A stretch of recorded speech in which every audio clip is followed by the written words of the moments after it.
Welcome back to Magic TV. My name's Craig. It is 9 o'clock, which means it's time for a Talk Magic. And I am here with somebody who has basically created bar magic in the UK. His name is synonymous with bar magic, the one and only Mark Bennett. How you doing, Mark?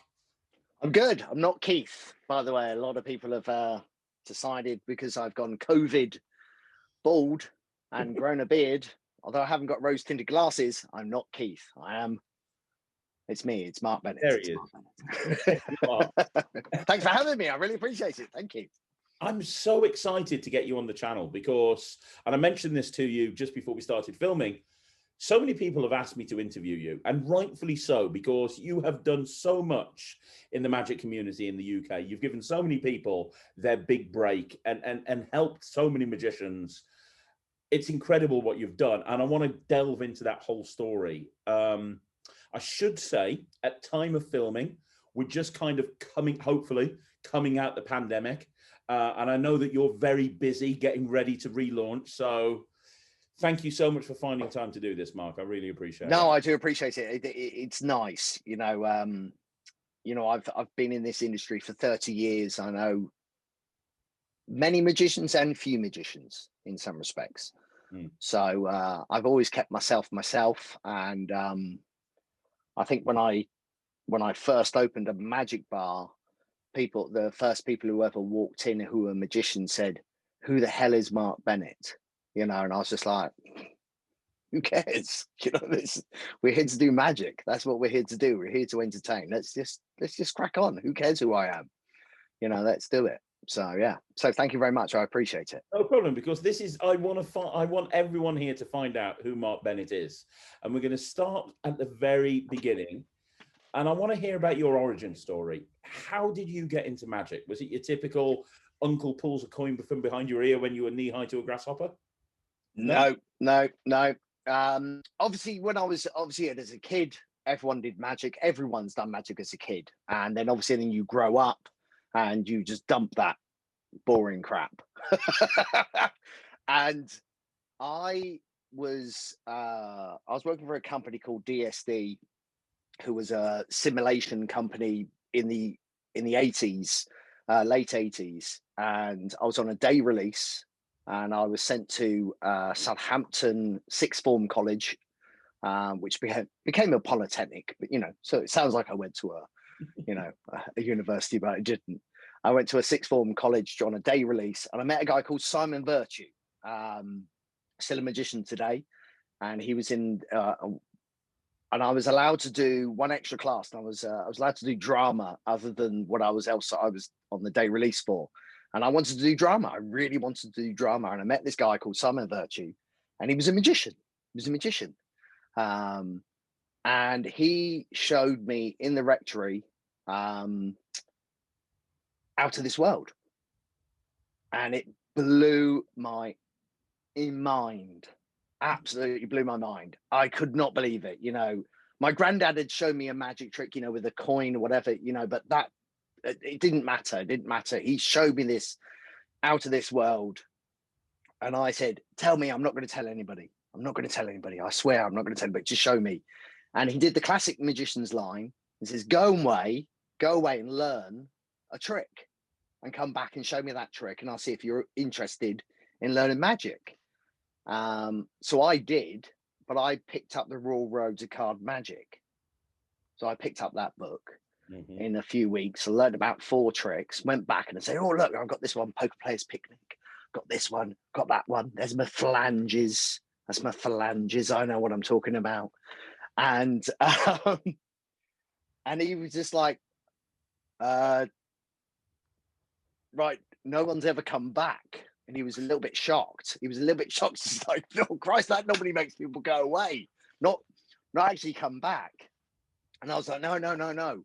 And I'll tell you the reason I wanted to learn this trick is, and we're allowed to swear. Are we allowed to swear? Absolutely. Okay. Because I called him a bastard. I said, oh, you absolute bastard. How? And I said, I wanted to be called a bastard. I said, I want to be called a bastard. I want people to say that in the nicest way, not in a horrible way.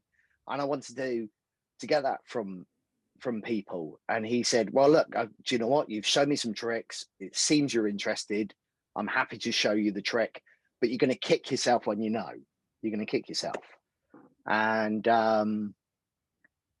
he showed me the trick, how it was done. I was like, oh. And he went, no, don't ever do that. That's the single thing that you can't do when you're a magician, is once you know, don't go, no, it's rubbish because it's easy. No, because look at the face you gave me. Look what you called me. Look what you did this. Look what you did that. And I was like, oh, okay. And from that point, I think it was about 6 or 8 months later, I knew about 4 or 5 tricks. My company I work for made me redundant in September 92. And in the newspaper, one of the guys at the office with me saw this advert in this newspaper, and he says, Mark, this nightclub in Portsmouth is looking for entertaining staff. Go down, dude. See if you can get something. And in 92, I was 20 years of age. So you can probably tell that I didn't start till I was in my 20s in some respects. So I went down to this nightclub for this open day interview and met a guy called Phil Corn, who was the general manager of this nightclub. And I started doing magic on him. And he was like, well, what are you doing? Because I'm here to be the magician. I was like, no. It's entertaining bar stuff. I went, no, I'm here to be your magician. And he was like, well, what can you do? And I did the 4 tricks I could do, and a balloon dog. Obviously, you've got to learn a balloon dog, right? So, and he walked off, and he came back about 5 minutes later, and he said, right, yeah, you're in. We open on September the 12th, 1992. And he turned around and he said, 5 nights a week, £10 an hour. You up for that? 5 hours a night. Yeah, okay. And yeah, that's how I started. That's amazing. So we had one guy called Simon Virtue at a day release, and we're still friends. He's a great guy. I still owe everything to him, and also to the manager Phil Corn, who sadly passed a few years ago. I owe those 2 people where I am today. Really, I do. That's it. Yeah, I do solemnly, basically say that I wouldn't be where I am if it wasn't for those 2 guys. So Phil has given you your shot, and you're there, and I imagine you're getting a lot of flight time. If you're doing magic 5 nights a week, 5 hours a night, you're getting a lot of flight time. Are you like learning magic as you're going? Are you like adding to your repertoire, or are you just doing the same 4 tricks? No, I added a few more bits, because obviously I only knew 4 tricks, but they were terrible. They were rubbish. They were rubbish. And as people who know me and who have met me, I think it was in was it the Close-Up Symposium 93? I think it was. I drove down there to have a look at this Close-Up Symposium. And I went down and I was like, I want to be this bar magician. I convinced the nightclub to put me behind the bar doing bar magic and all this kind of stuff, I want to be behind the bar. I want to be in the VIP room. I want to just be this. I don't want to be in the loud area because I had no patter. I had to just literally point and do all this kind of stuff. And no one understood until the reaction came at the end. People would react, but no one knew what I was doing. So I could easily repeat the same tricks that I was doing. So my pass became, I was trying to learn a pass from Expert Card Technique, and I was trying to learn all this kind of stuff. And I was thinking, this stuff is pointless. Then I found out that you could do a table pass. I bought Vic Pinto's VHS. So all the tricks that I was doing was instant reset. So I was doing sponge balls. I was doing cards. And then I found the most amazing thing in magic ever. And that was down to Stephen Tucker, was the double backer. And you can do so much shit with the double backer. I mean, it was amazing. And it would just blow people's minds because they do not, in any of their minds, believe that you can print a back on both sides. Doesn't matter. They'll never say, well, that card's printed on both sides. They'll never say it. 30 years of my business, they've never said, well, it's printed on both sides. Never. And he came out with this cards to pocket kind of routine, Stephen Tucker. But I remember, I don't know if it was at a lecture or somewhere, but double backers weren't around. So what he did, it was he used spray mount on a Waddington's and stuck two cards together. Waddington's. How thick are Waddington's? I was to say that's going to be like a brick. Yeah. So and then he would say, and he would do this 3 times. So 6 cards stuck back to back. And he came up with this, and it became my little thing. I couldn't afford at that time. In theory, I could, but you couldn't because bicycles at Davenport's in the early 90s were around about £9 a pack. Yeah. They were really, really expensive. So you couldn't afford bicycles. They were just out of reach. And the way I would do my routine, it was sign card, sign card, sign card. I would go through a half a pack a night. Yeah. So it just wasn't cost effective for me. So it was Waddington's, £1.75 from the local shop, spray mount, stick them together. And what he taught me was, well, Stephen Tucker taught, is that you actually also generate a thick card. So you can actually find that breaker and you can cut, and you've got endless possibilities with this routine. And I thought, this guy's genius. And he actually, I think I bought most of Stephen Tucker's stuff. It was absolutely amazing. His mind is brilliant. Oh yeah, I was saying on the channel just a few days ago that people that you don't see him at Blackpool anymore, unfortunately. But I remember walking in, and he'd always be there at the very, very front, and he'd have the most crazy homemade stuff that he'd like just put together into little see-through plastic bags, and all of it was genius. It really was. It was. Do you know what? The only thing I was really gutted about, and I never bought it, was his radio sponge balls. Oh yeah. Do you know what? And I never bought it. And if anybody does have it, you know, I'll buy a set if you still got it, because I just would love to just to have it, because it was an ingenious thing in the 90s, middle 90s when he brought it out. But so in my flight time, what I was learning and what I remember talking to Matt Wright about in years to come, because I didn't know many magicians. I worked with a few. I think the first magician I ever worked with was Lee Warren. And this guy in this purple suit, he had his suit bag up, you know. I was like, well, are you not ready? He goes, no, I'm going to go to the green room. I'm going to get dressed. I'm going to get everything sorted there. And I went, I'll just go out of the car. I'm ready to go. And he was like, oh, no, Mark, no. And I was like, oh, right, okay. I still don't do that. I still get dressed at home and still drive to work in my kit, everything. He didn't teach me anything. And, but I remember just talking to Matt was about the previous magicians and everybody that I'd seen. But when I was in a nightclub, I didn't have any patter. I had no patter because it was so loud. You could only point. I worked the Hippodrome in Leicester Square for about 6 years before it moved to a different partnership. And there was in the Hippodrome, because it was so famous, no English person went there, and it was just traveling tourists. So there was nobody English. So my magic actually became really good because I didn't have to talk to them, because they didn't understand what I was saying anyway. So it was just about pointing, and it all became very visual. And what I learned in nightclub magic was it was to punch them in the face with magic. Just keep punching them in the face, getting the result, punch them in the face, getting the result, and all the way through. So it was loads and loads and loads of magic. So my 4 tricks became 30 to 40, but I would do that in a really small amount of time. But I knew which ones would hit the best. I knew when to take out something or put something in, that side.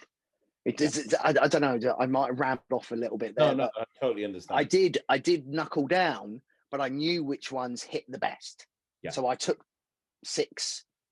They were my go-to routines, if that makes sense. And I think there's a lesson to learn there, because I've seen so many magicians that they've got a lot of magic that they do, but they haven't kind of lasered in on the stuff that really, really works well. And they're doing stuff that they enjoy doing, but they're not analyzing what it's actually the impact is on the audience. I'm the same, you know. We all bought Supreme. We all bought loads of stuff because of the readings. I think Matt Wright wrote a thesis on the falseness of magic selling, you know, of the fake AdWords and all this kind of stuff. And we've all bought that kind of thing, and we all go to Blackpool and we think, like, we watch that guy demming it and we think, oh my God, that's I'm buying that. That's going to make me famous. Well, it's now make me famous. I think that's the line now. Yeah. But in the early days, it wasn't make me famous. It was just like, I want to do a really cool trick that people are going to, you know, go, wow, that you're amazing. They're not going to remember your name.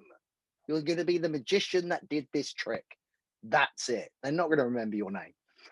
And so I decided to do, my main trick was Michael Amar's card on ceiling, but I didn't do Michael Amar's. I did JC Wagner's entertainment tax with the drawing pin, with the money, and throw it to the ceiling. And that was my ending for every single show, every trick I did in the nightclub. And I've got photographs of the early 90s of this nightclub ceiling of about 1,000 cards stuck on the ceiling.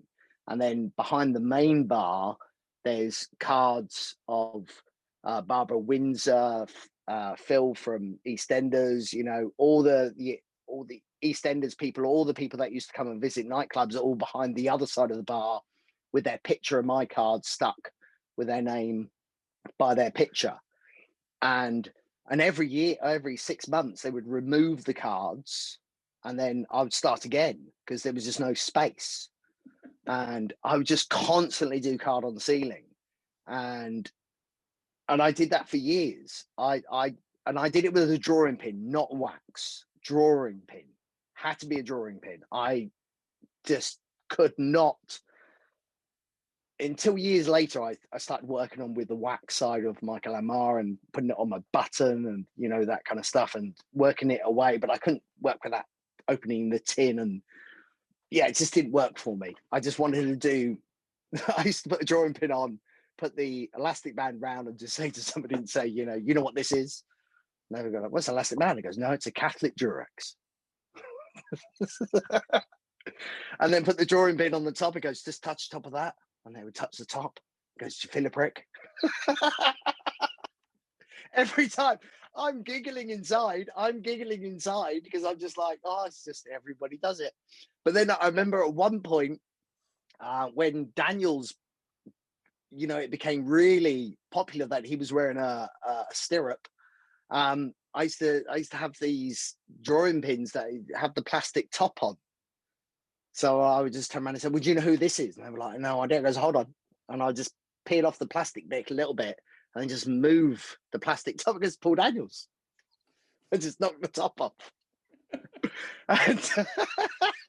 But obviously that gag doesn't really go on in years because people started forgetting about Paul, etc., and that kind of stuff. And he wasn't, but for me, it was just still, that was my little gags for card on ceiling. And then I'd throw this card to the ceiling and it would stick, hopefully, you know.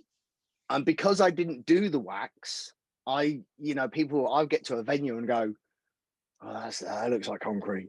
I'm not going to do it. So I'd go, no, let's go find somewhere else with a bit of plasterboard or a bit of wood somewhere. So I wouldn't be able to do it if they didn't. So, but yeah, so that was my finale. It was always card on ceiling, but entertainment tax. That's fantastic. And so you talked about how you were working at that nightclub, then you went and worked at the Hippodrome. My question is, how did you go? I mean, you've had a very interesting start to your career, because most magicians will, you know, kind of get into restaurants, then maybe weddings, then corporates. You've just been doing bar magic, nightclub magic, bar magic. That's kind of been your forte.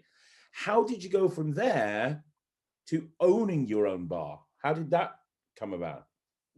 Weirdly, I was running nightclub magic started to fade a lot. VIP bars were being removed from nightclubs.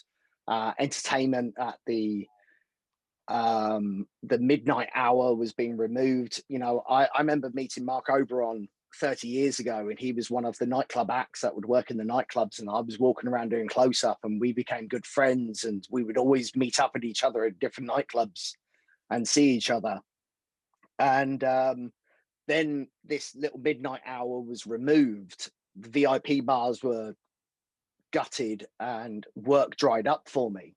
So I was just like, I didn't get into the corporate side. I didn't do this. I didn't do that. I didn't do, you know, I done one TV show with Tricks and Tracks with Paul Zenon in '93, but it didn't go anywhere, you know, because I didn't know what I'm doing. You know, I'd only been doing magic a year, you know, and so I was like, oh, I don't know what I'm going to do. So I went into bar management because I'm one of these kind of people. I want to learn everything. So I pick my nose. I went, you know, I want to know how it works, that kind of thing, you know. And so I just started to watch the management, the door staff, the cellarman and everything. And I just went to a friend of mine, but he was like, you're a magician. I went, yeah, but let me do a little bit of magic if you want, but I'll manage the bar. I bet I can manage it. And he ended up hiring me as the manager. And then the magic just went to the side a little bit. But I was occasionally getting some gigs from an agency I work for called Entertainment UK. And they were slowly still trickling in. They were saying, Mark, you know, I don't know how to sell you, you know, because nightclubs aren't buying it. You know, what do I do? And they actually asked me I used to drive up to their offices and pretend to be, hi, I'm Simon. And so you're looking for a magician? Yeah. Oh, well, can I just tell you how there's a magician we've got here called Mark Bennett. He's awesome. He's awesome. And I would pretend to be just the booker and get myself gigs on that side. But, and it was the only way I could get work. But then I ended up going, well, wait a minute. I can get a salary. So I ended up starting getting a salary, but doing a little bit of sloop, little bit of work. And then I got really good at managing. I became a little troubleshooter for this company I worked for called Glendale Leisure. And I was with them for 9 years.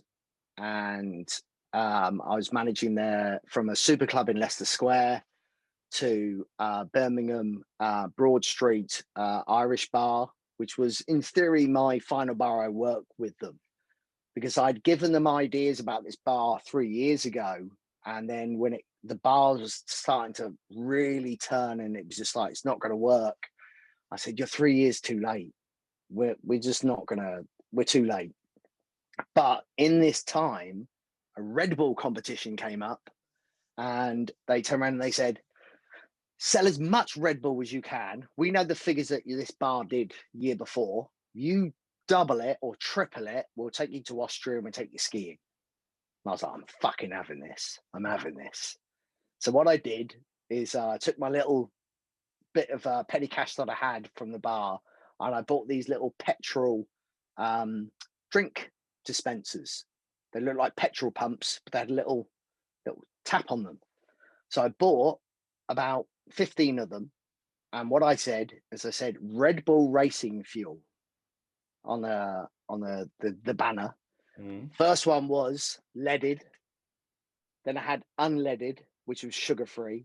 And then diesel, which was pink. And we just had a little bit of grenadine to the drink. So it was vodka and Red Bull and these little dispensers. And I sold fucking shitloads of them. Shitloads.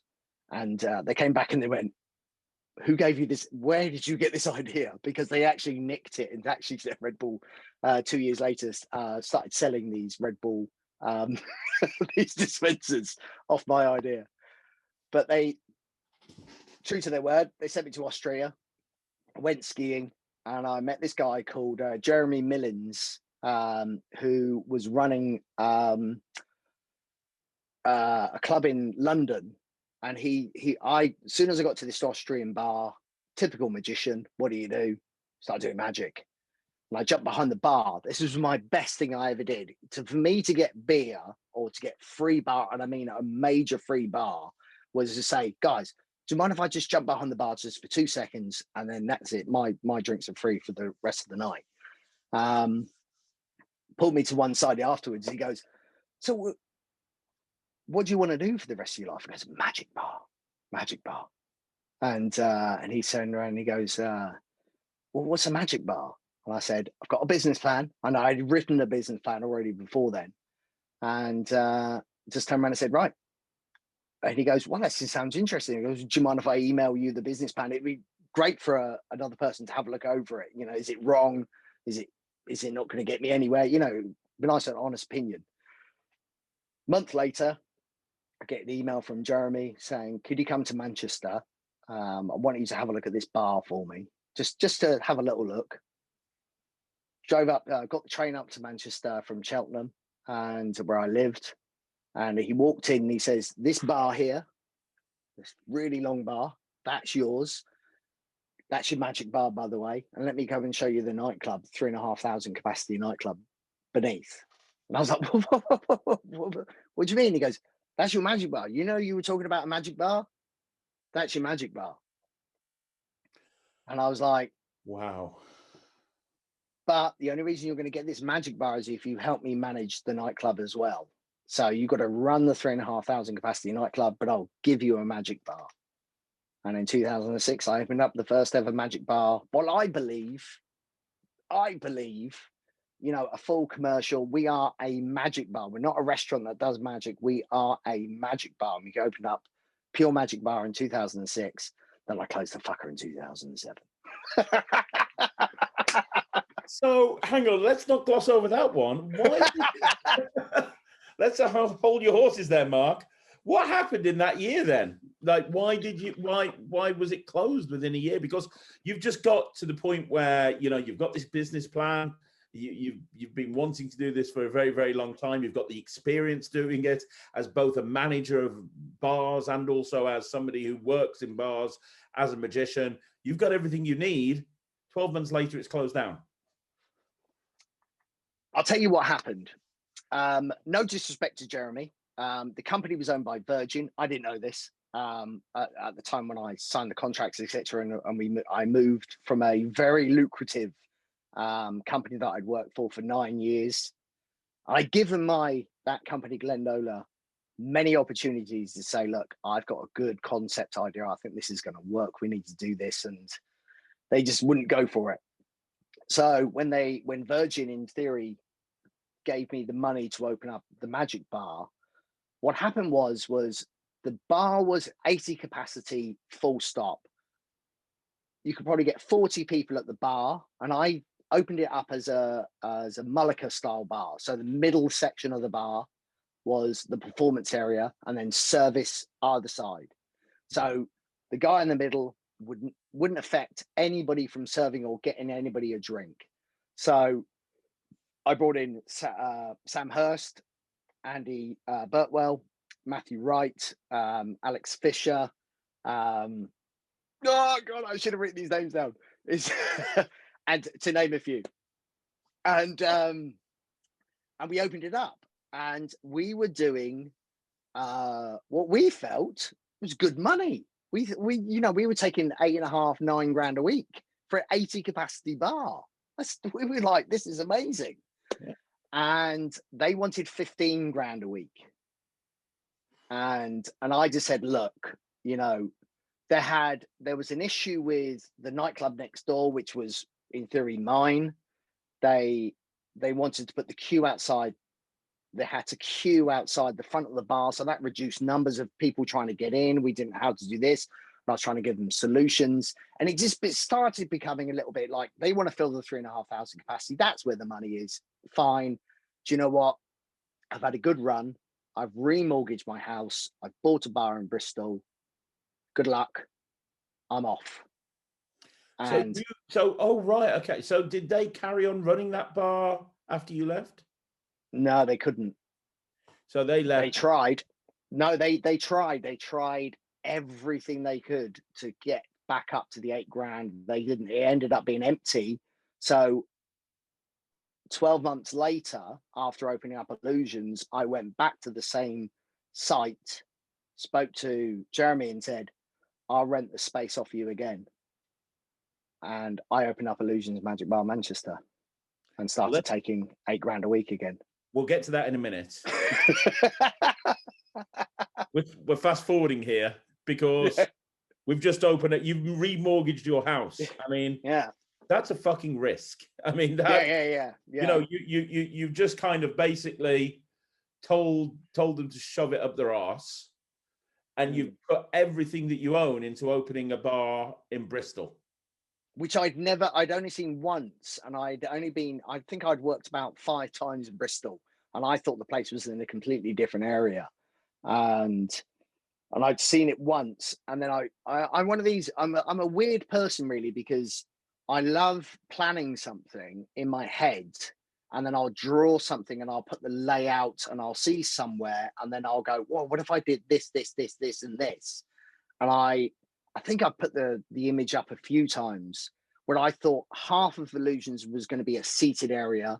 Next, the middle of it was going to be just a sitting area and have a drink, and then the bar area with live music. And so I drew all these plans up in my head and on a 3D planner, like a room planner.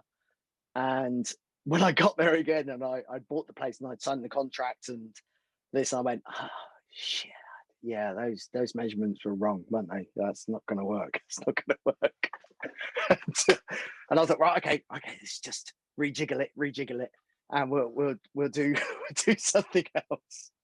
And but my vision was still there, of having a magic bar that people could just come in and watch magic for free, but you had to have a drink in your hand. That's all I wanted. I wanted you to have a drink in your hand, and that was it. That was where Illusions. For people who have never been to Illusions, it was close up. It wasn't a stage. It wasn't a theater. No, it was a close up magic bar, and it moved from 3 different positions. Before, the first position she was put in was right by the ladies' toilet. And I remember one magician coming to visit because I feel really uncomfortable standing outside the ladies' toilets. And I was just like, "What? Why do you feel uncomfortable? You're just stood there watching magic. You must have an issue yourself by standing outside the ladies' toilets. You're just stood by a door. You have an issue yourself. That's got nothing to do with where the magic bar is." And then I just thought, right, wow, this wall doesn't look really good. So I'll take a hammer to a wall and I knocked down a wall, put in a magic bar, bought a portable bar, well, the bar that was where it was, and then just put it up on this raised area, put some nicked seating I got from Glendale Leisure when I left the company, and they didn't know those seats existed. And they were from my original bar, the Beach in Southampton, and I bought them. I just nicked them, and they were just in my cellar for years. And I put them out, 5 seats out the front of this little magic bar, and just there was a really horrible curtain, badly horrible area behind, and the magicians would just step on behind the curtain, step behind the magic bar, and entertain 5 people that became 20 to 30 people because they were all squashed in to watch the magician do his show. And that's where it was, and that was Illusions. And I had a wall behind that everyone would sign. I've been here, I did magic, etc. From Tom Crosby to Matthew Wright to Sam Hurst to Danny Garcia to Alex Rangal to Doc Eason to Michael Amar. And Michael Amar's visit was the most funniest thing ever. He didn't come on a trading night. He was lecturing, and I convinced him to come to Illusions just to show him.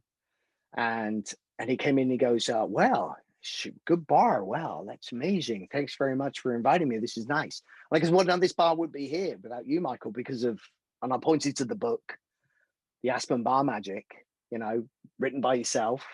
So thank you. And he was like, what? I goes, no, I opened this magic bar because of that book. You opened this bar because of this book? Jesus Christ. Good job. Good job. Good job. Good job.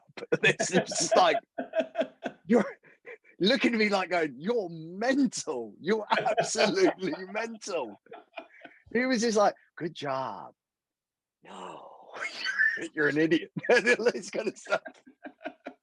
And I was just like, oh, really? Okay. But no, you know, that's it, you know. But the whole idea for Illusions, my first customer was Daniel Chard when I opened up as Illusions. And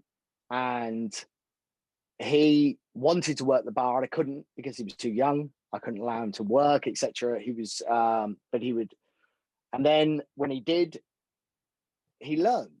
And what I try to teach Daniel and most magicians is commercial magic. Underground's great. And I think, you know, 6,000 ace routines doesn't matter.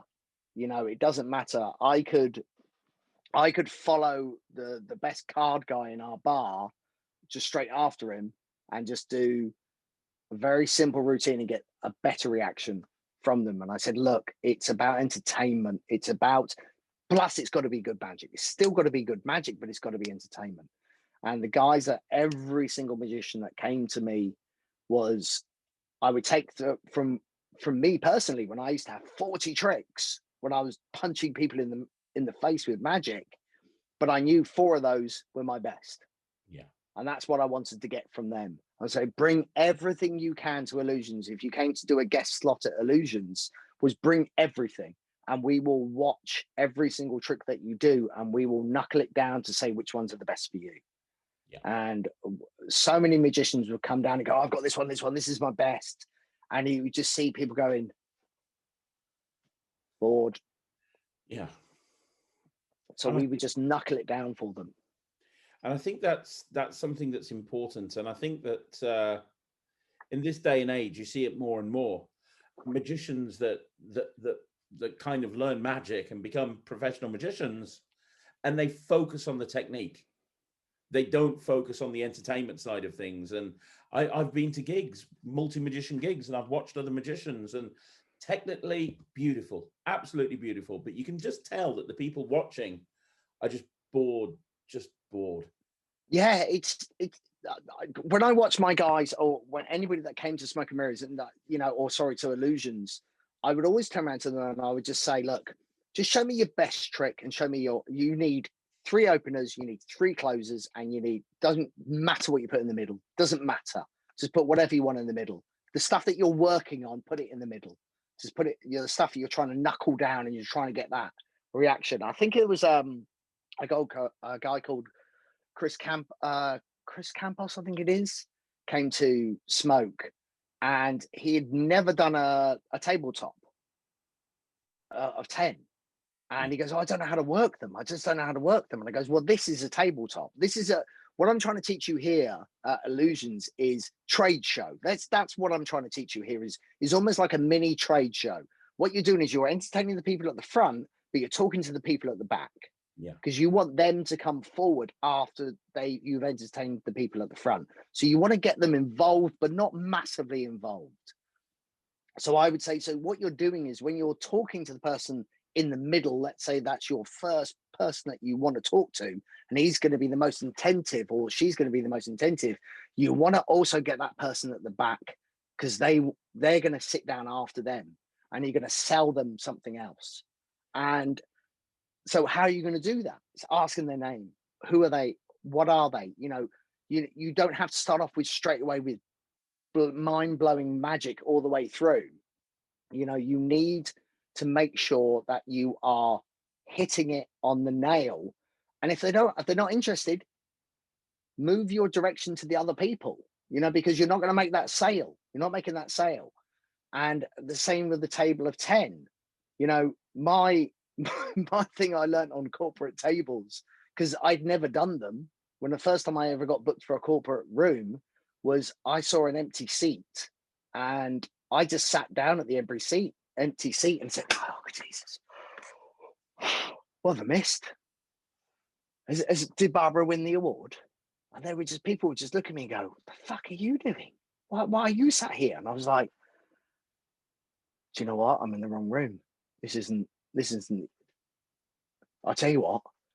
You take those," and I'd hand them the pack of cards and then just move up, all this kind of stuff. But I've already kind of like, they've already like, what, they're paying attention to me, but now they're going, "What the fuck is now going on?" Yeah. And it became my opener for a corporate table, of just finding the first table with an empty seat and sitting down. Even if that person was walking towards it, I'd walk faster and sit down before he would get there, so I could get that opening bit. But that's what I did at Illusions, was to give them the opportunity. I think when we did the open mics on a Wednesday, there was a chap called Sunil who came in on Wednesdays, and he would chat to the magicians. He would talk. He would session with them in the corner. Fucking hate sessioning, by the way, pisses me off. But he would session with people in the corner, but he would never get behind the magic bar. And it wound me up. He would come in every Wednesday. He'd buy beer, he'd get drunk with the guys and everything, but he was a really, really good magician, really good. And I goes, "Why have you not gone up?" He goes, "Oh no, I don't want to. I goes, what's your best drunk trick? What's the trick you do when you're drunk? You know, and you know it's never going to go wrong." He goes, "Oh yeah, this one." I go, "Go and do it. Just go and do that one." Because it doesn't matter if you're sober or drunk or whatever. It doesn't matter. Go and do it when you're drunk. Go and do it. The one that you know that you cannot fail on, go and do it. Couldn't get him off the bar for the rest of the night. He stayed up there for the rest of the night, and he became one of the house magicians at Smoke and Mirrors, and he also became, obviously, the house magician at Illusions, and for 5-6 years. And that's what it was all about. It was just to break somebody's cherry, but also just to hone in what they were good at. And that's what I did. Well, what advice, before we carry on with your career, what advice would you give a magician that's got nerves? Because I'm guessing the amount of magicians that have come through your place, I'm sure you've seen magicians that are petrified of standing up and performing in front of people. And it's something that I know it affects a lot of magicians. It's that whole shaky hand syndrome and the nerves and the anxiety and the stress. Is there any advice that you can give on how to deal with that? Learn to fail. That's the biggest advice as I can give, is if you fail, you're going to learn why you failed. And the more you fail, don't worry about it. I learnt by entertaining drunk people. And I knew that a drunk person in the morning won't remember what I did. He's not going to remember. They don't care. They might say it there and then and go, "Oh, you did this, you did that." But the next morning, honestly, you're not in their dreams, you're not in their life, and it doesn't matter. And the next day you do that same trick again, you'll know where you failed or what you did wrong, and you'll improve on it. And that is my biggest thing, is learn to, it's the same with stand-up comedians. Learn to die on stage. Learn to take it and learn to fail. The more you fail, the better you will get.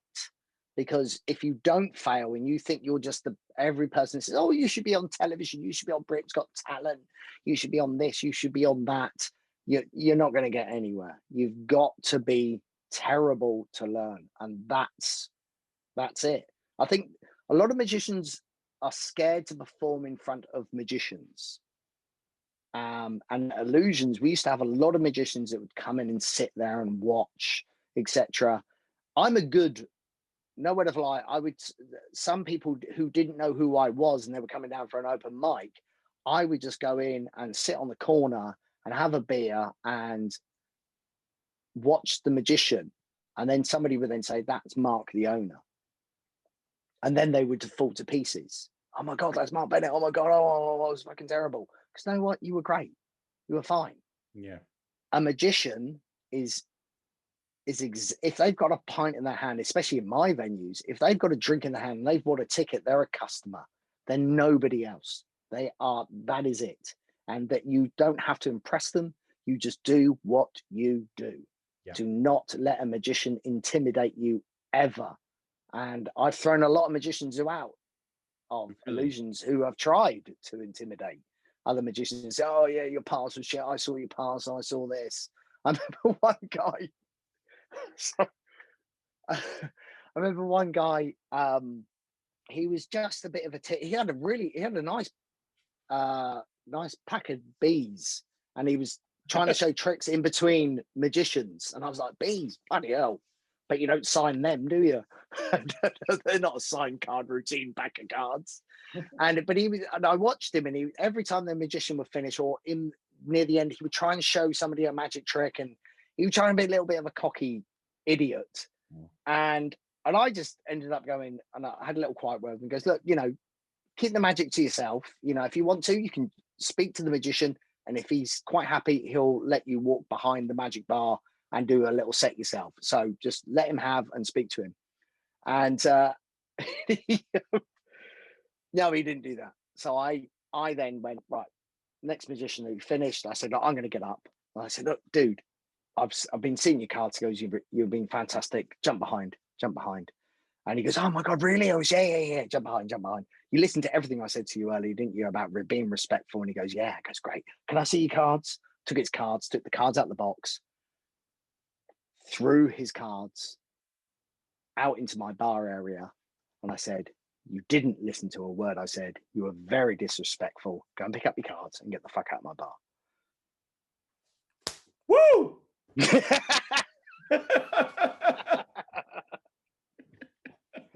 Amazing. So cool. It's true though. I have seen so many. I've been to gigs where I've been booked as a maybe a corporate gig or something, and there's that guy that's an amateur magician, and he's following you around and he's just trying to insert it. He's not even paid to be there. I've seen it over and over again. It's so frustrating. I will tell you one thing that I got stung years ago was I worked for a place in Fareham called TJ Ribb's Place. I went there for an evening out with the team from the nightclub, and we went out for a meal, and I started doing magic and impressions because I was an impressionist magician at that time in some respects. So I'd walk up to a table and just a few beers, as we all do as magicians. And I basically just walked up to the table and I started doing British Empire, saying, hello, my name's, would you like me to show you some magic and all this kind of stuff. And it was just like people were like, oh, that's really great impression, blah, blah, blah. Do a little bit of magic tricks, sit back at the table, finish my beer, blah, blah, blah. Then about 2 weeks later, I get a phone call from the restaurant saying, could you do our Christmas parties throughout the whole Christmas season? And I was like, yeah, that sounds good. But I have to, I'm already at this nightclub. I can only do up to this time. Then I've got to shoot. He goes, no, that's perfect. That's fine. They'll be too drunk by then anyway. That works for us perfectly. I said, fine. I can get back to Portsmouth and do my normal job as well. I got kicked out of the AWS because of that. Why? Because I took the magician that was there on a Sunday his job, and I was like, but that's the way life is. If they want me, they want me. Have you still got your Sunday job? And they were like, so well, that's none of your business.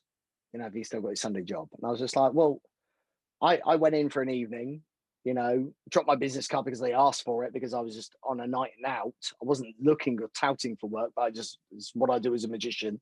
Got a little bit drunk, did a little bit of magic, and they liked the adult side of me. And I got kicked out there associated with the South. So, but yeah, there we go. That was years ago. So it must have been successful. You took the risk of remortgaging your house, giving up everything to open up this bar in Bristol. We know it's successful because then the following year you go and open up another bar, you go back to Manchester, you Yeah. go to the site of Pure Bar, and you open up Illusions Manchester. Yeah. Is that because of the success of the first bar, or is that because it was one? I knew the value of that site and how much rent it was required for that venue because I managed it, so I knew how much they wanted for that site because I had to do a P&L every week. You know, I was a profitable business as when I was Pure Magic Bar, so I went back up and said, look, I'll take the empty space back for what you needed for that rent. And they went, no, we want more than that. I know, because that's all you need to break even.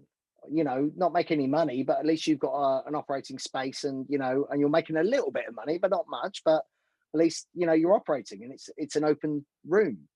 And so the guy turned around to me and he said, "Right, okay, let's do it, but I know Virgin are trying to sell this site. They've been trying to sell this site since day one they got it because they wanted it to open up as a Virgin cinema, but Odeon opened up across the road. So they had to, they've been subletting this unit for years and years and years and years and years. So they said, look, you might have 6 months, you might have 3 months. You'll gamble. And I said, oh, I'll take the gamble. And we lasted there 3 years until Virgin sold the site completely. And I had 6 hours to remove everything out of the bar. That's how quick it was. Yeah, 3 hours. 3 hours to get out. It looks like, Mark, they've sold it. That's it. Yeah, we've got 3 hours to get out. All of us, we've all got 3 hours to get out. Well, yeah, it was mental. That's crazy. But I had good, successful 3 years up there. And those 3 years up there gave me the opportunity to open what is now Smoke and Mirrors. And that's what I have now. And the reason I opened up Smoke and Mirrors is people used to phone Illusions and ask for, can I have a front row seat and how much is it? And we would say, no, it's free and it's first come, first served at the Magic Bar. So you can either queue, and people would queue at Illusions to try and get up into the Magic Bar and watch the magicians all night, from 7 o'clock in the evening until 1 o'clock in the morning. There was a constant queue of people trying to get up to watch the magician doing close-up magic for its 11 years. And when people started saying, I will pay, I was like,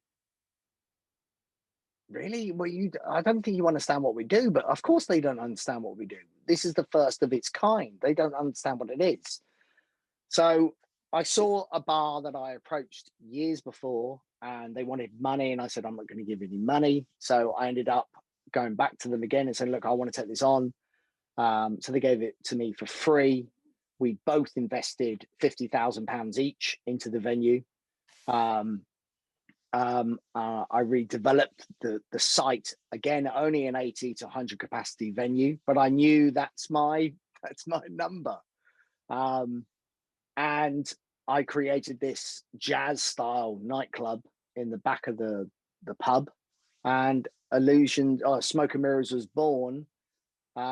Started off at £10.95 a ticket, trying to sell shows, and now we're £32 a ticket and we sell out. It's become ridiculously popular. So let me ask you a question before we talk about Smoke and Mirrors, and I want to talk about it. Okay. How come Illusions Bristol closed down? Well, you were running them both at the same time for a very long time. I'll tell you, the whole area of the university, Illusions started to not massively dip, but it started to dip in income when university fees went up.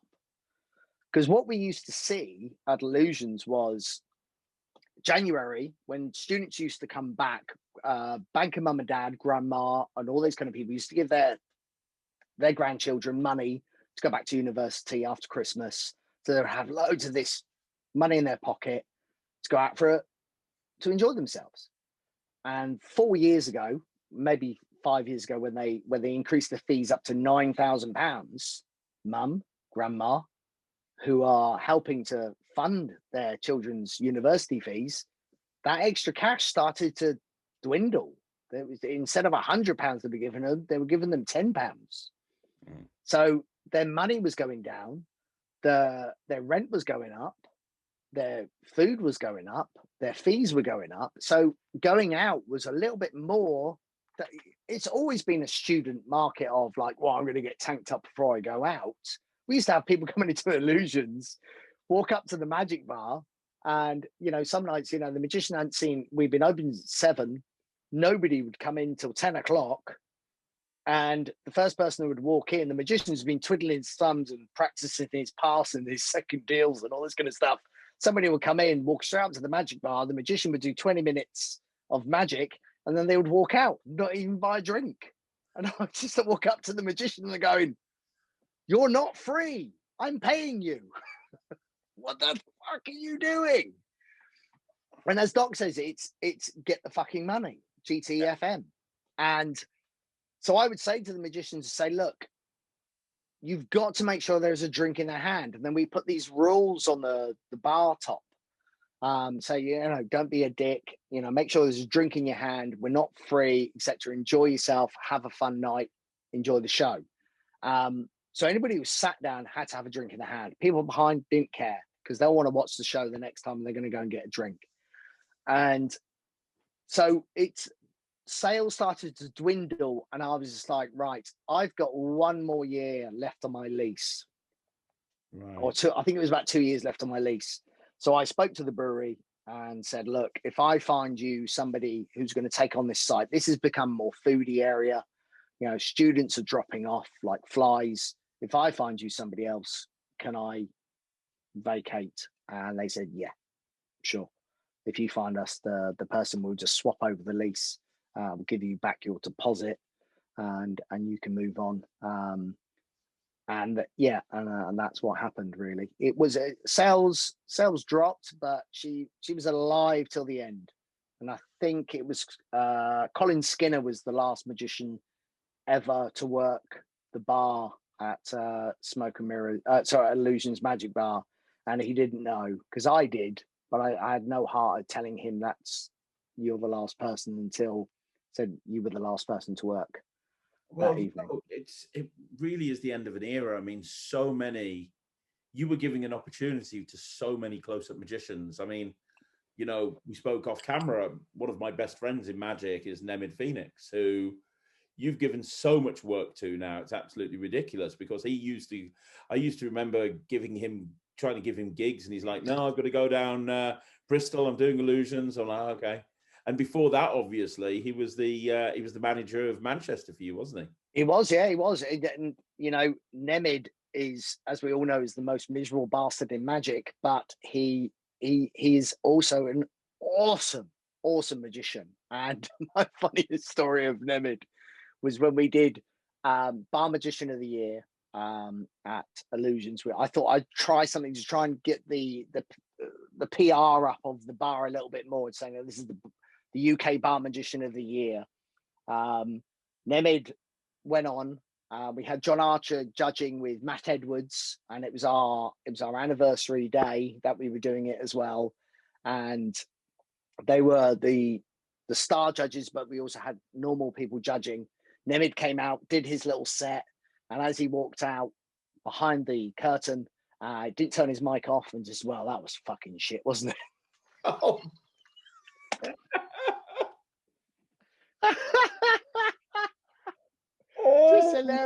Just hilarious. I think John Archer wet himself. So did Matt Edwards, and we were just like, "Damn, Mike." Oh, I'm never gonna. He didn't win, by the way. He didn't win. Richard Newman, who was one of my first magicians to work for me at Illusions Magic Bar, and who still works for me today at Smoke and Mirrors.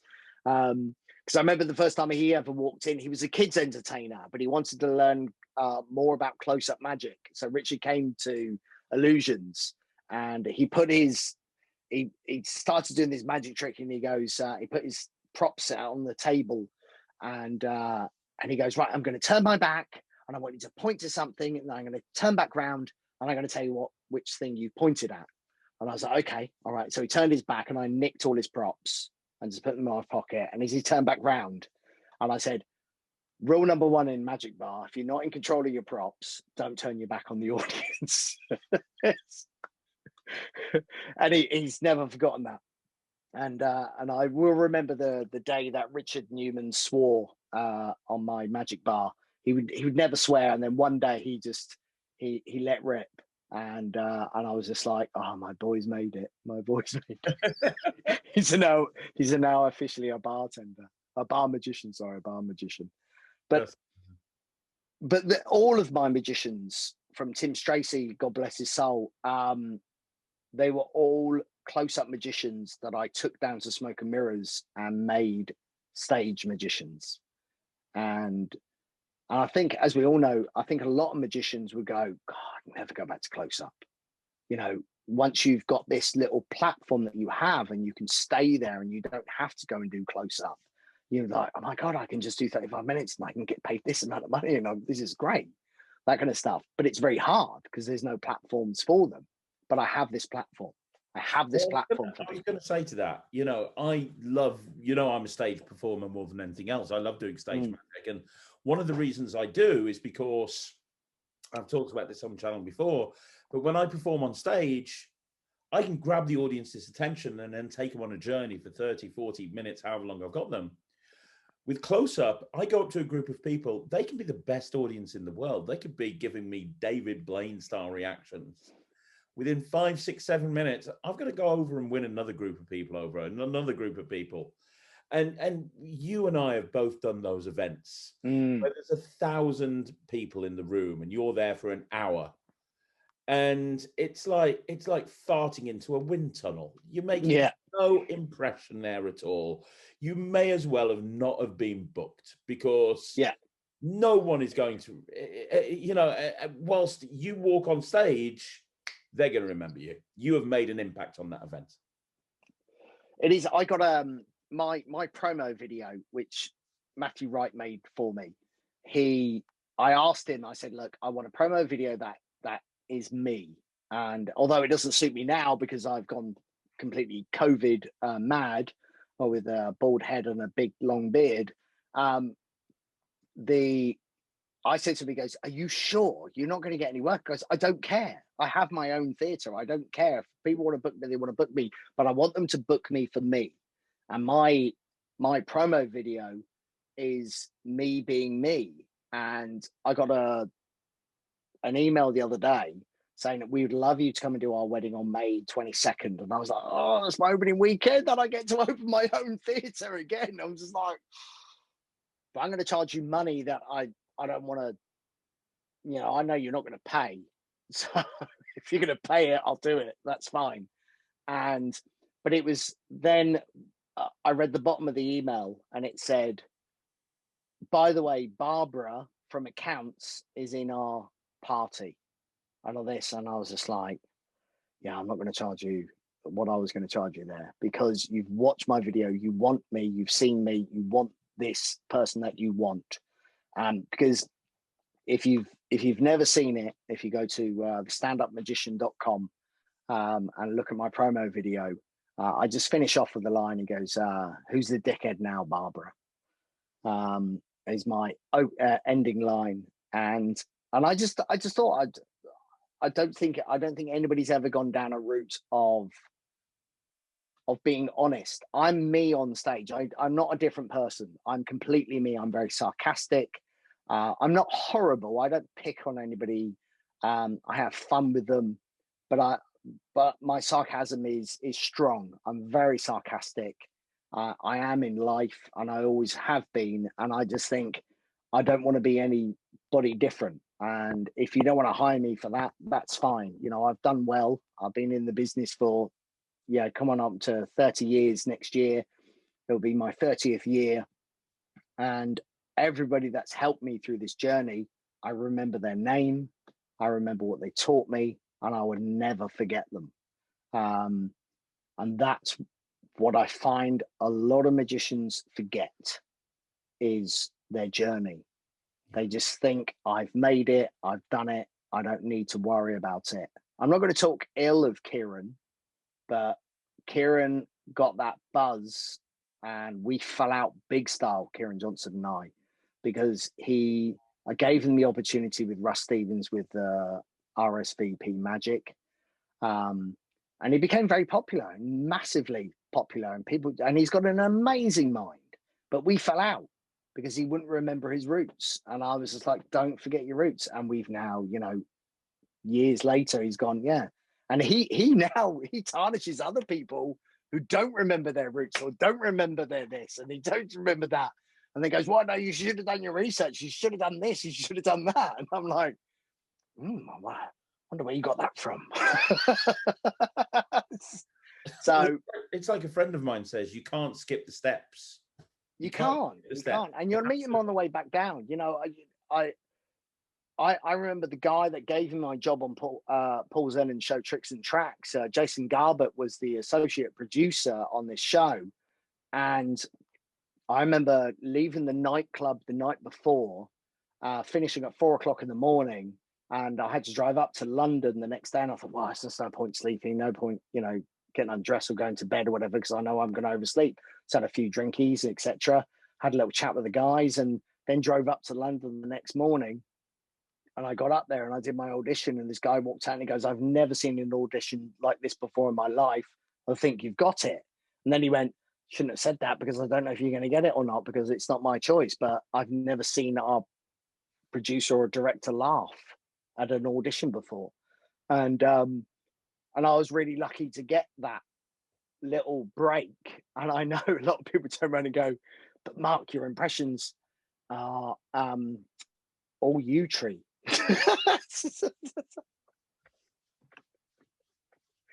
And it's true. If they ever repeat anything of Tricks and Tracks, I get 80% of my original fee. And they'll never repeat mine, because I did Jimmy Savile as one of the voices in front of children. Okay. But I didn't know at that time, did I? I didn't know. No one knew. I didn't know at that time. I'm there doing a magic trick, doing my cards to pocket routine, and I'm doing British Empire. I'm doing Smashing Nicey, and a few other people of all popular at that time. And that's not going to work, is it? That's it. I'm not going to get that 80%. It's not going to come back in again. That's it. I'm done.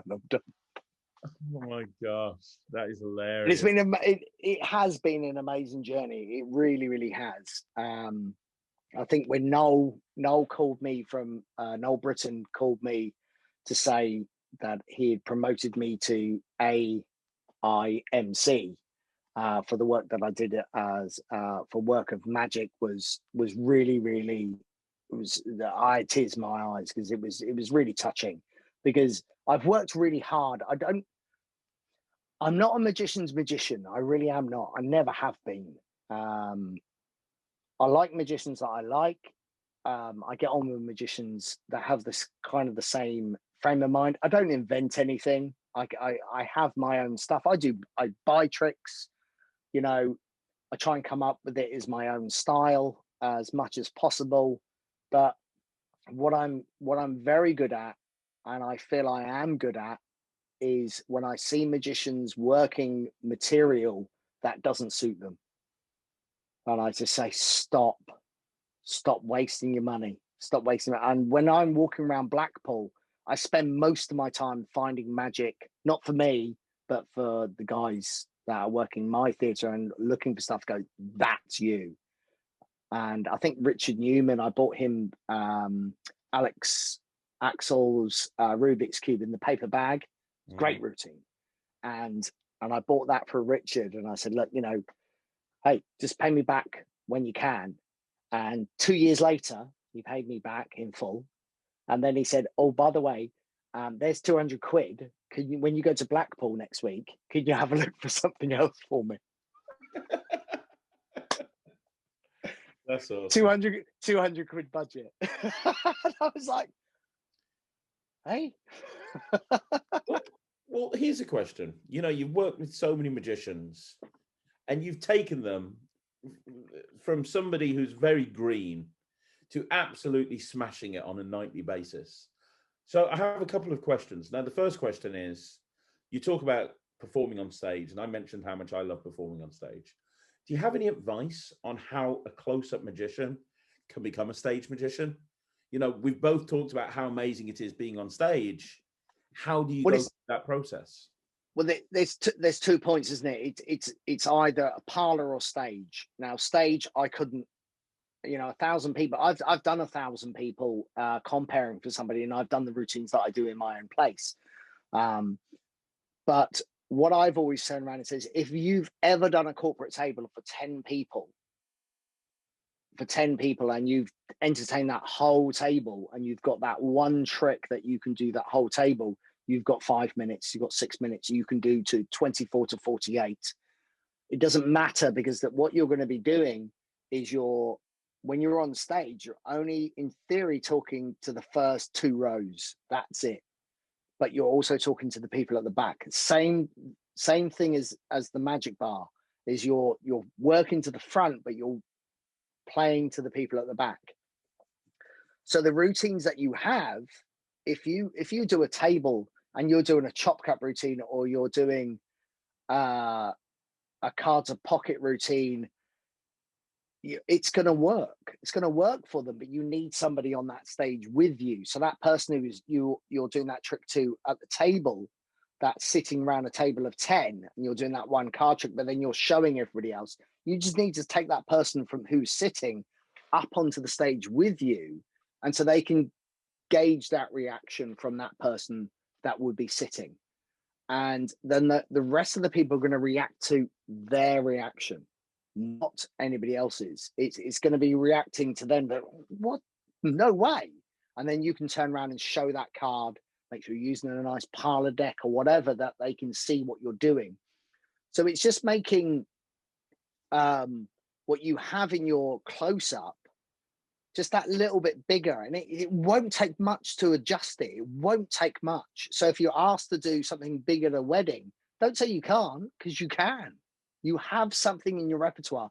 I haven't stopped. When I bought Aldo Colombini's Cue the Magic 5-6 years ago, it's never been out of my act.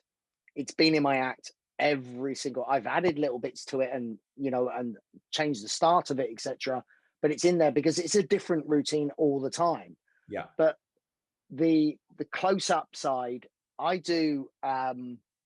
I have, luckily enough, with my theatre, I have a TV that drops down, and then I have an overhead camera that comes over the top, and I do anniversary walks with 2 people that have never met each other, and I have a little bit of fun with them. That hey, you may be married, but hey, you two, are destined to be together. That's great. Yeah, he's gonna leave you. And so anything that is close up can be made bigger. So don't panic about it. Go out there. If you're in a restaurant, and try and make a bigger space for yourself. Make a bigger space. Try and get a few more people involved, so then you'll know how to test it. And test it in your residencies if you can. Test it in your residencies. It will easily come into it. And I've seen magicians that are maybe experienced doing restaurants where there's only like 2 or 3 people to a table, or they're experienced doing mix and mingle, and you put them in a banquet situation. And it's one of my pet hates, where they go up to the table and they perform to the 1 or 2 people next to them. They don't treat it like a cabaret show. They don't treat it like a show. That's what Chris Cambos learned. That's what Chris Cambos learned when he came down to my place. He goes, "Oh my God, I can now do a table of 10. I can eat. Oh my God, I understand it. I understand what you're doing. I understand why I'm here." And after his 3rd day, he was like, honestly, Mark, I'd love to come back again. It's a bit too much for me, but I now know what I needed to learn. And I've learned it here, and thank you for that. And that's what they learn. And it does annoy me when you just focus on these 2 people, and they go, "Oh, then I'll move around to the other side and do that side."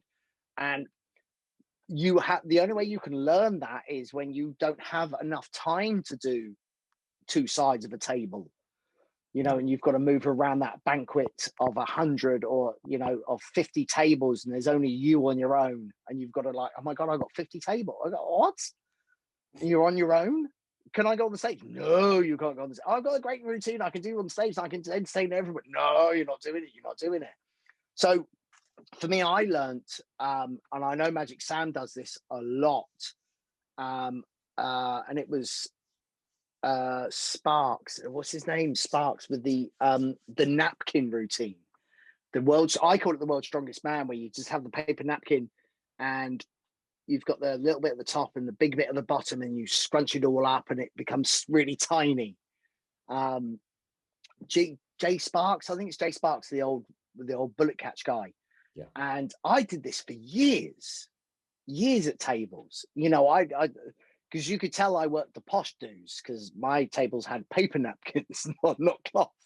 So I would just go up to my tables and say, "Oh, cloth now, paper napkins, great! I can do this. I can do this. This would be great." No, but it would be easier for me to warm up the audience. But sitting down on that empty seat will build their confidence the most. Sit down at their seat and get to know those people.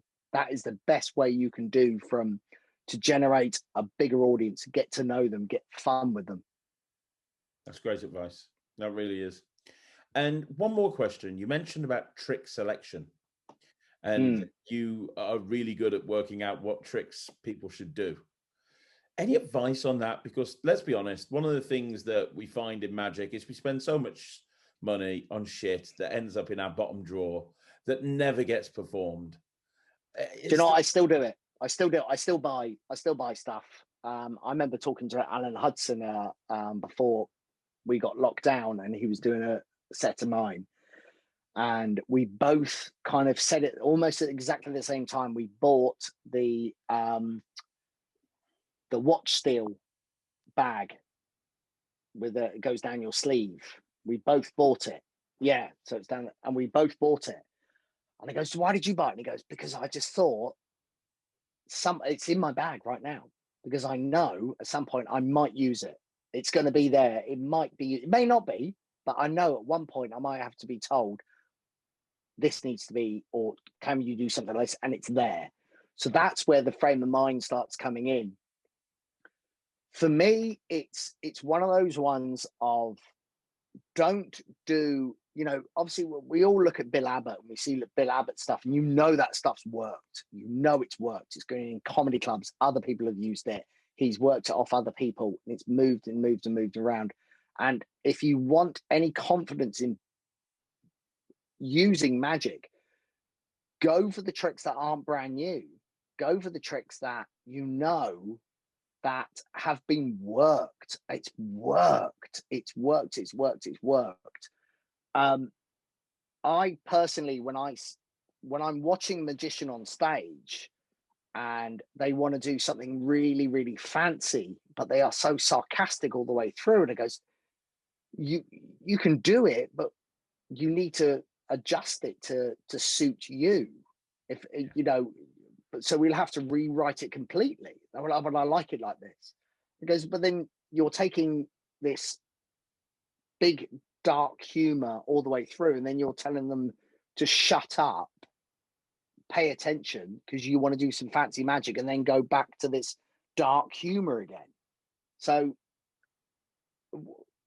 I understand what you feel, but look at the person who's sitting down watching something else. What do they feel? Yeah. So try and find something that it's not about the next best thing. It's about for me, that gets me 20 minutes of fun. Gets me 20 minutes of fun. That routine, I bought Dippy Duck because Matt Wright said to me, and so did Andy Burtwell, when we were at Bristol Day of Magic, they said, "That's you, that." And I said, "Why is that me?" Because it's shit. And you're shit. So do that. And I did, and I bought it, and we came back that evening. We're all very drunk. We went back to Illusions, and I did an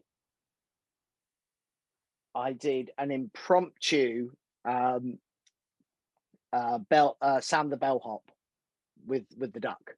The pack was shuffled. Just put the pack in, and I just told a story all the way through the duck every time he dropped down, and it got funnier and funnier, and it was just mental how how weird it got. And I thought, right, this has got to be a really good, funny routine. And I worked on it. I was, no, it's not, because it's too rehearsed. It's got to be a little bit more me.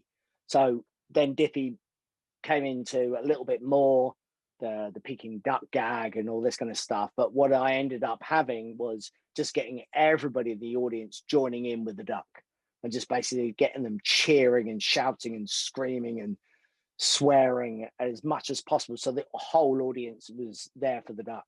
So then I bought, so we can see, there he is. There's Dave the Goose up there. Is that Steve Spill? Yeah. So I love that. I do that in my act.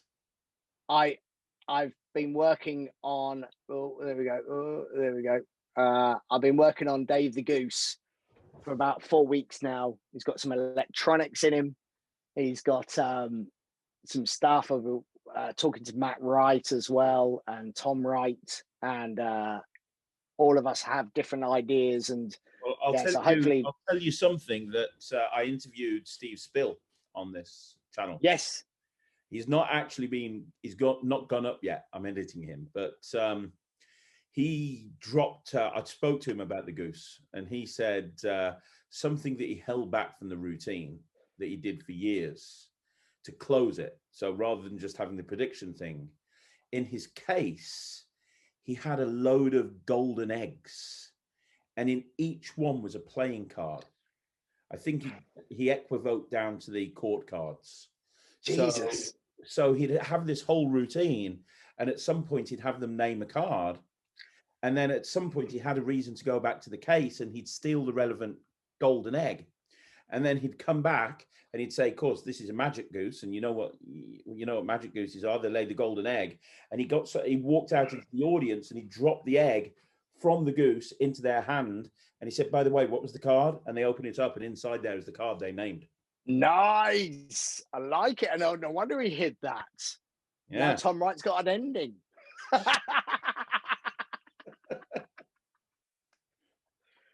So I've got I think, when she goes, May 17th is, no, May 20th is, she'll be going out for May 20th. I've got, I'm hoping it's going to work. I'm one of these kind of people, I write gags and I write stuff down, but I can't script myself. I'm terrible at scripting.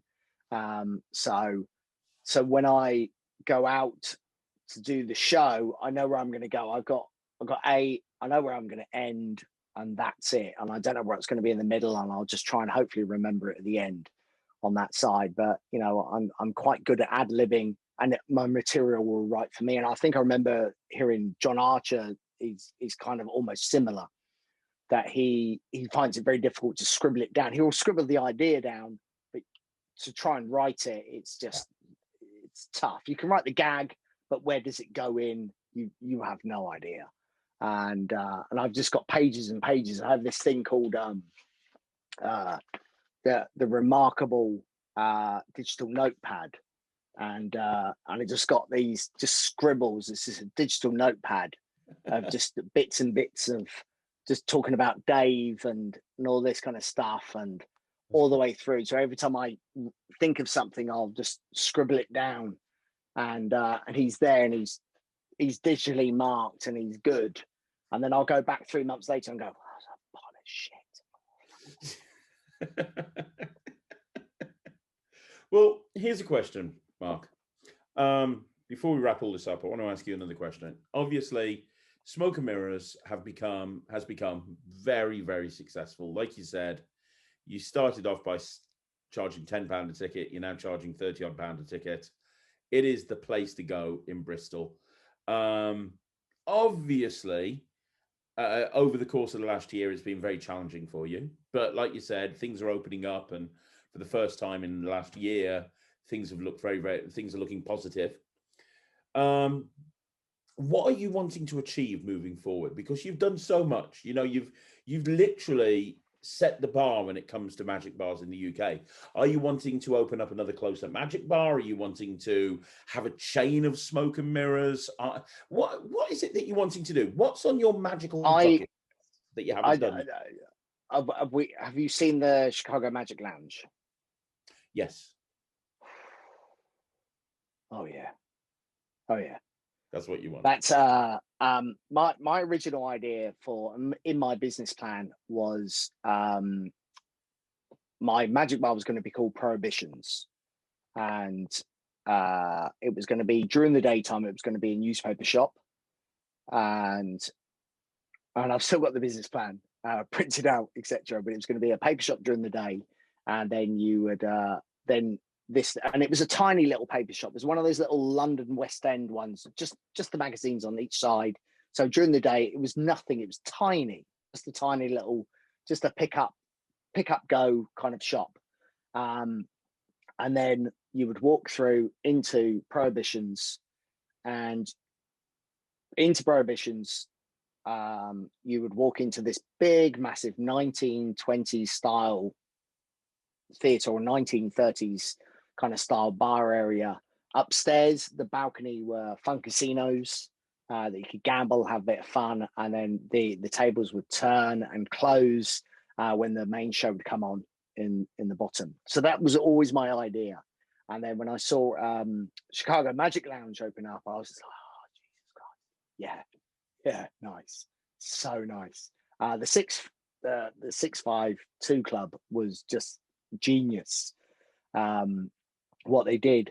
But my next step is, and I'm looking at it next year, I started to look this year when a lot of places started to close. But yeah, Bristol Magic Lounge will open, hopefully in the next 5 years. So that will incorporate Illusions Magic Bar. So the magicians, close-up magicians will return, and Smoke and Mirrors Magic Theatre will also return, but with the comedy as well, because we love our comedy. Our stand-up comedy on our Mondays is, it's not our bread and butter, but it's given us a big stamp onto how many people talk about us on the comedy circuit. We're on so many podcasts of so many comedians turn around and say, like, I broke my first ever gig was at Smoke and Mirrors on a Monday, bunch of japes. Because the pub used to be called, before Smoke and Mirrors, it used to be called a Bunch of Grapes. And I joined a couple of comedians that we set up the Monday night, and we said, bunch of japes.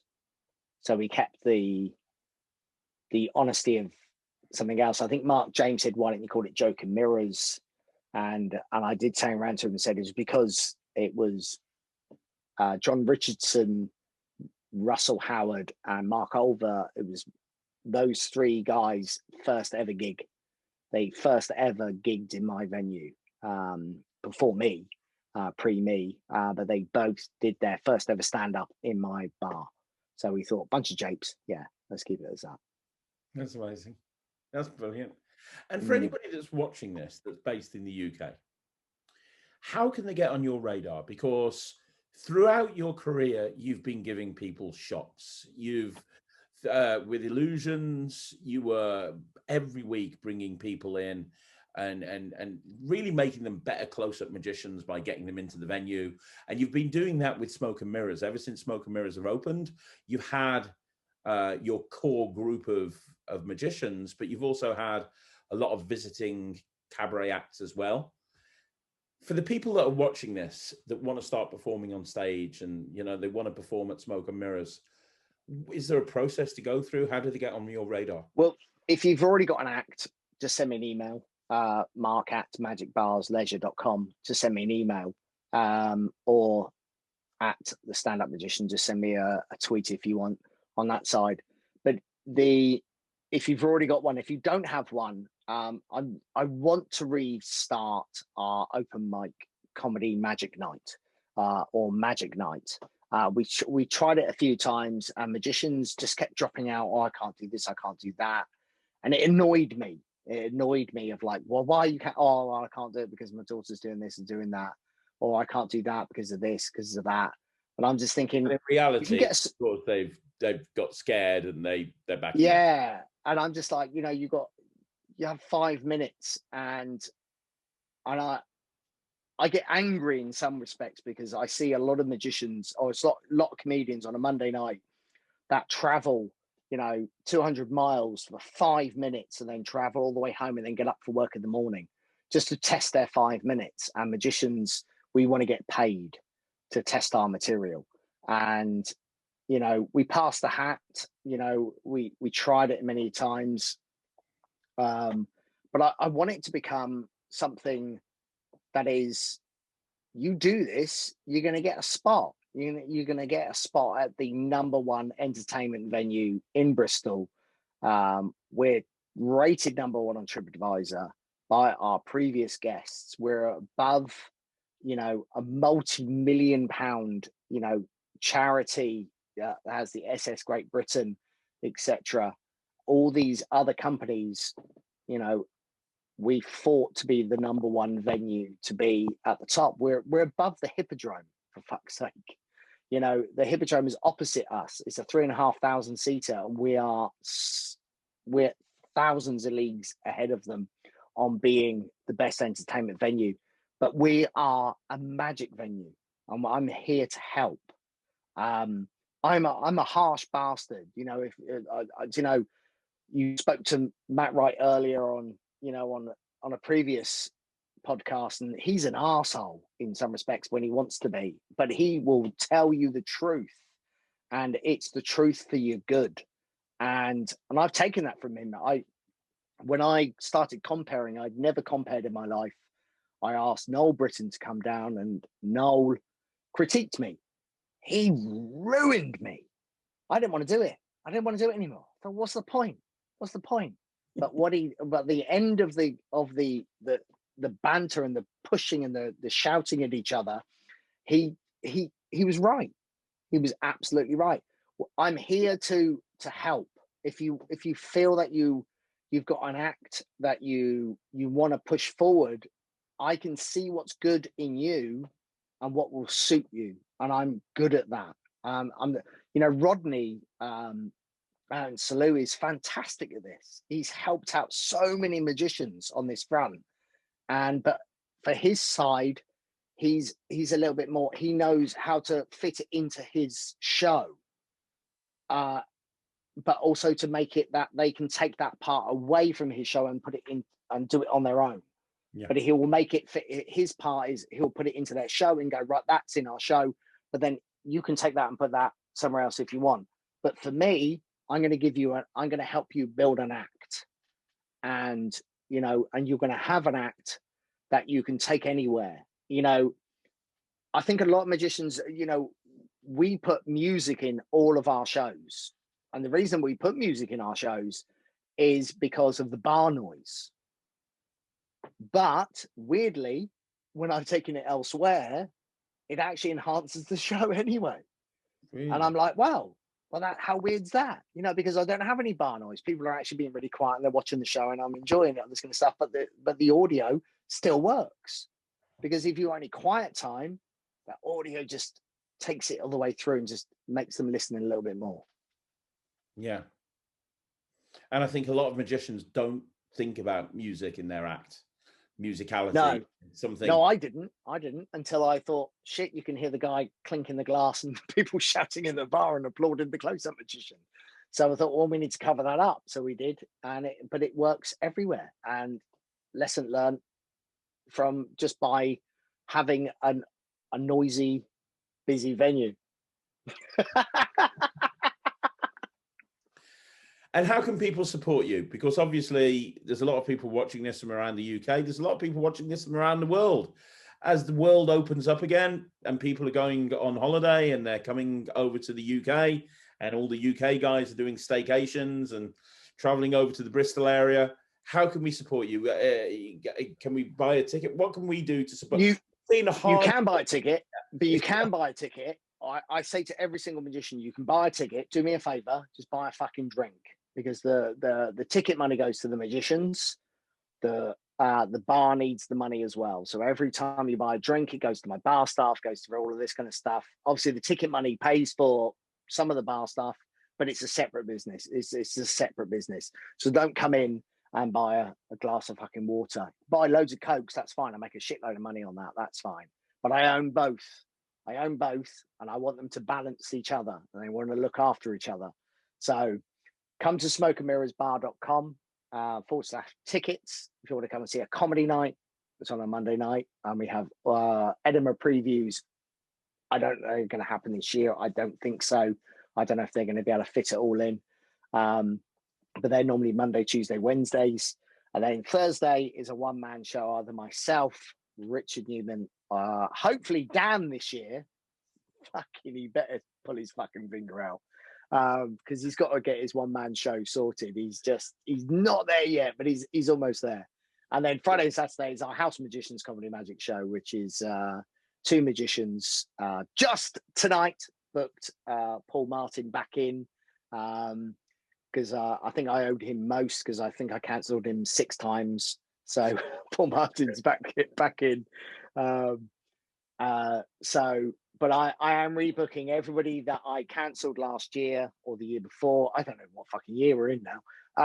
But I'm booking everyone back in. I will slowly start getting through for that, but I can't really go for it until past May 17th, and then we know we're going to get June 21st.